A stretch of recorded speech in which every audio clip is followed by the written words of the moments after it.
Gjithë tranzicionit, rënime, vrasje, qa t'i themi këti njeriu?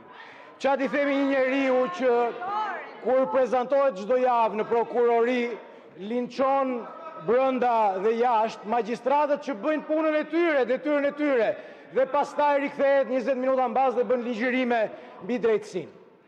Nuk kam qa të them, doktor, sepse edhe kur ti kthen shpinën, jo vetëm ne majtas të marrim seriozisht, po edhe këta të tut që ke rreshtuar këtu, kur kthen shpinën, thonë qa t'i bëjmë plakut, kështu e ka pleqëria, dhe për herë të parë këtë sesion jap të drejtë.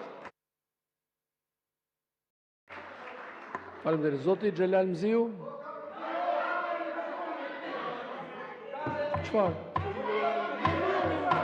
Replik mbi replik mbi replik. Ç'kuptim ka tani? Zoti Noga, pse e prishni seancën? Pse e prishni? E përmendi pra. E përmend ju drejtua pra zotit Vëngu. Zoti Balliu, ju lutem uluni, mos e çfarë po kërkoni, nuk po e kuptoj. Si replik mbi replik në replikës? Nuk ishte procedurë, ishte replik, zoti Vëngu.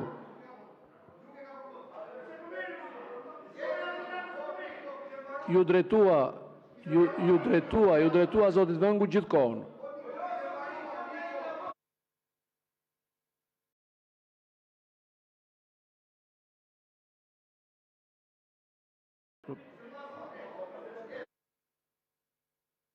Ju lutem ulu, zoti Strazimiri. Ulu pra ulu, se po e prish seancën, ulu tani, ulu. Uluni, unë po e prish. Ashtu, Okej. Uluni. Ju lutem uluni. Ulu flamur, ulu.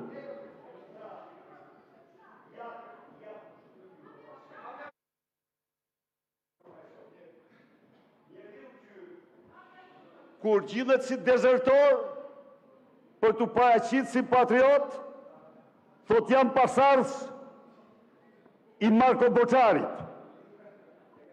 Jam tam nga Suli. Dhe kur del si super tramtar, na bëhet si pasardhës i Stamodumos. Ja kush është ky. Atëherë, si mund të pranoj ju, qytetarët, të rinjt, idealistët, a e kuptoni apo jo? Megjithatë, ti do kesh ti je në radhë, po ta them këtu je në radhë, edhe nuk shpëton. Pik.